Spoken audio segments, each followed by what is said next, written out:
Assalamu alaikum aziz vatandaşlar. Sizlerge Avrupa İttifakı'nın paytaxtı Brüksel'den Avrupa Komisyonu'nun aldığı salam. Dünya Kurultayı'nın bir heyeti kamp şahitleri bilen birlikte 12 günlük Avustralya ziyaretimizni başlagan. Bu ziyaretimizin 5. günüsü vatandın kelgen matem haberleri bilen oygandık.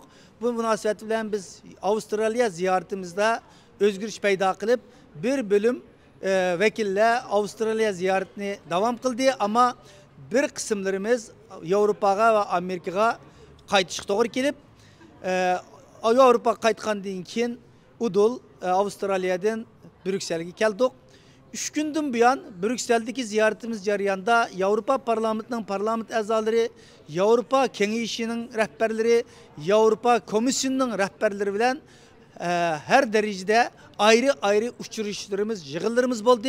Biz bu yığınlarımız ve uçuruşlarımız jarayanda Xitay hükümetinin nöl Covid siyaseti bilen Uygur halkı yapıvatkan erki kırgınçılıkның bir parçasını anlatışka Avrupa İttifakı'nın bu mesele kelgende sükut turmaslıkka Xitay hükümet degendikidek bir yerde 10 kişinin ölgenliği bu huddi bunun bir normal ot apti şekilde düşendirip meselenin adlilaştırış tirişvatkallığı bu dünyanın aldaş siyasetinin bir parçası ekenligi emniyette bu diyede ölgen kişinin belki ondan artık belki 40-50'den mi artık nurgulluğa yardarlarının boğallığı şununla Avrupa İttifakı'nın Avrupa'da yaşavatkan 15 mindən artık Uygur halkının gamı vekillik kılıdığan bir organ buluş süptü bilen Xitay hükümetinin bunu bu kırgınçılıkka Uygur halkını ölümgü zorlagan bu faciaya nispeten hesap soraşka bunun cevapkarlığını sürüş kılış mecburiyeti bağlığını eskertiş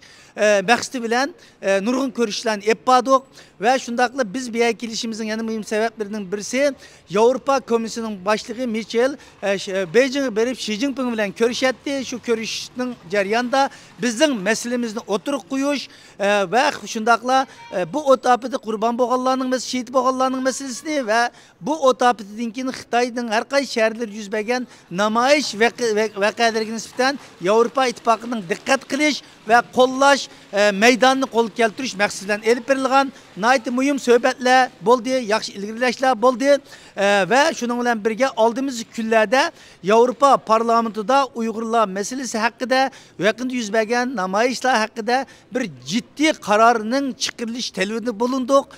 Bu mesele hakkında parlament azaları bizge nayt icabi cevaplarını verdi. Avrupa Komisyonu, Avrupa Kengeşi'nin rehberleri bu meseleye nispeten bizden bergen malumatlarımızdan kursan boğallıklarını bu hakta özünün kaygılarını ve bu özgü düşken vazifini hakkında izniş edip verdiğalığa verdi ve bunun mu bir neticesinin kısmen neticesini kögen bulduk.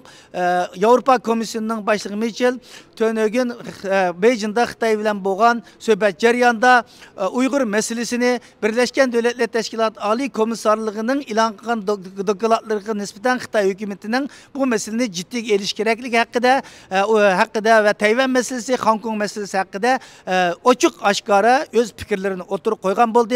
Şunda kılıp bizden Avrupa Parlamento'daki, Avrupa Komisyonu'ndaki, Avrupa Kengeşi'deki 3 günlük ziyaretimiz ahırlaşkan buldu.